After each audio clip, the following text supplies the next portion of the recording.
Bu videoda P2P nima o'zi, bu qanaqa soha, qanaqa qilib bunda daromadga chiqish mumkin degan savollarga javob beramiz. P2P nima o'zi? P2P bu ikki odamni o'rtasidagi uchinchi shaxslar siz qilayotgan amaliyotini P2P deb ataladi. Peer to peer inglizchadan o'rganganimizda P2P deyiladi. Ya'ni bir kishi sizdan telefon olmoqchi va u sizga hech qanaqa bir uchinchi tomonlasiz bu narsani olib kelib sizga berdi va siz pulini sanab berdingiz. Xuddi shu narsa P2P deb ataladi va bu narsa pulda ham xuddi shunaqa. Sizda dollar bor, dollarni olib borib u odamga berdingiz va undan qanaqadir qarshisida yo telefon oldingiz yoki qarshisida so'm oldingiz. Mana shu narsani umumiy qilib P2P deb aytiladi. Bizning sohamizda P2P arbitraj deb elektron pullarni fiat pullarni elektron pullarga sotish tushuniladi. Buni qanaqa qilib sotamiz, qanaqa qilib foyda qilamiz deganda, bitta kripto do'kon bor. Kripto do'konda 10.000 USDT ni 10.100 dollarga beradi. Va biz unga 10.100 dollar pul beramiz, u bizning shotimizga 10.000 USDT solib beradi. 10.000 USDT ni biz международный arbitraj orqali masalan Koreyaga sotamiz, Turkiyaga sotamiz yoki Qozog'istonga sotamiz yoki Rossiyaga sotamiz. Va ularga sotganimizda ular bu pulni bizga yoki o'zbek kartamizga yoki boshqa kartalarga tushirib beradi. Va o'rtadagi foyda biz bo'lib sotganimiz uchun qoladi. Ya'ni biz 10.000 ni olamizda bo'lib sotamiz va kartamizga tushiramiz. Naqd pul olmaymiz. Kripto do'konlarda nimaga kurs arzonroq bo'ladi? Ular chunki tayyor naqd pulni, lug'ut pulni oladi. Masalan 10.000 sizda USDT kerak bo'lsa 10.100 dollar oladi, bo'ldi. Ular unaqa kam summalarni sotmaydi. O'rtadagi foydamiz biz ana shuni bo'lib klientlarni topib sotganimiz uchun qoladi. Bu klientlarni qayerdan topamiz degan savol bo'lsa, klientlarni o'zi P2P plashatkalar bor. Masalan Binance degan, Bybit degan, HTX degan va mana shunga o'xshagan birjalarning plashatkasi bor. Mana shu yerda sotsangiz bo'ladi. Yopiq plashatkalar bor. Ya'ni umuman siz hali eshitmagan o'zi odamlar yopiq plashatkalarni bir-biri bilan oldi-sotdi qiladigan ishonchli plashatkalar bor. Mana shu yerlarda USDT ni sotib foyda qilsangiz bo'ladi. Foyda qanaqa bo'ladi? O'sha 10.000 siz olgan USDTingizni boshqa davlatlarga bo'lib sotganingiz hisobiga o'rtaga 2%, 3%, 5% gacha pul qo'yib sotasiz va o'rtaga 500 dollarcha foyda qilasiz. U 10.500 dollar pulingizni yana bankdan yechib, yana o'sha kripto do'konga borasizda USDT ni qaytarib yana sotib olasiz. Xuddi shunaqa maromda davom ettirib ketilaveradi. Pulni olasiz, sotasiz, yana joylaysiz, xuddi shu.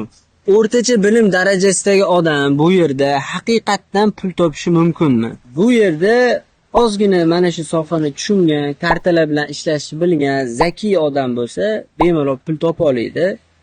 Va bu soha juda ham oson. Unaqa bir katta narsalarni o'rganishingiz shart emas. Men bu trading, men bu spot savdosi kabi shu pul tushishini, pul o'tkazishni hisob-kitobni tushunsangiz bo'ldi. Va eng muhimi siz bu yerda tanish bilishingiz bo'lishi kerak. Va siz tanish bilishda chunki ularga sotasiz, olasiz, ya'ni tanish bilishingiz bo'lmasa bu sohada hech qachon ishlamaysiz. Agar mana shu sizda kerakli narsalar topilsa, tanish bor, klient bor, oladigan joyingiz aniq, tayin, mana shu narsalarni bilsangiz, inshaalloh bu sohada kuniga yo'q deganda 20 dollardan boshlab 50 dollargacha yoki 100 dollargacha depozitingizga qarab pul topishingiz mumkin. Hozirgi bozor vaziyatidan kelib chiqib O'zbekistonda qanday ishlash mumkin degan savollar kelgan. Bizning ishlash tizimimiz qanaqa? O'zbekiston bo'yicha asosan biz chet elga pulni o'tkazamiz, ya'ni O'zbekiston ichida tranzaksiyalarni amalga oshirilmaydi. Masalan, USDT biz O'zbekistonda sotib olamiz, lekin USDT ni O'zbekistonni o'ziga sotmaymiz. Chet eldagi kontragentlarimizga sotamiz va ular bizni Visa kartamizga yoki Mastercard mana shunga o'xshagan dollar kartalarimizga yoki so'm kartamizga pullarni o'tkazib berishadi. Xuddi shunaqa tizimda ishlasangiz bo'ladi va mana shu eng to'g'ri va xavfsiz yo'li deb o'ylaymiz. Agar siz masalan mana shu sohani to'liq o'rganmoqchisiz, shu sohadan pul topmoqchisiz va hech narsani bilmaysiz, qayerdan yuzutiy olaman, qanchaga sotaman, kimga sotaman, mana shu narsalarni bilmaysiz. Va biz sizga mana shu narsa bo'yicha to'liq yordam berish niyatida networking klubini ochganmiz va bitta katta akademiya qilmoqchimiz. Hozircha hali akademiyamiz to'liq ishga tushmagan va klubga siz qo'shilish imkoniyatingiz bor. Klubning narxi juda ham arzon narxda, $15 siz klubga kirib a'zoligini sotib olishingiz mumkin. Va birinchi murojaat qilgan odamlarga biz 2 oylik podpiskasini beramiz. $15, atigi $15 evaziga. Klubga kirasiz, tanishlar olib turasiz, qayerdan karta ochiladi, nima qilinadi, qanday ishlanadi. Mana shu narsalar haqida biz to'liq ma'lumot berib boramiz va aniq lokatsiyalar, qayerdan yuzutiy olasiz, qayerga sotasiz, nima qilasiz. Mana shu narsalarni ham inshaalloh to'liq sizga o'rgatib boramiz. Agar siz o'zingiz bu sohada bo'lsangiz ham har xil svyazkalarni bilmasligingiz mumkin yoki qanaqadir firibgarlar sxemasini, banklarni bloklashdan qanaqa qilib qochiladi yoki siz chet eldan karta ochtirmoqchidirsiz. Mana shu sohalarda ham biz to'liq yordam berish maqsadida mana shu klubni yo'lga qo'ydik.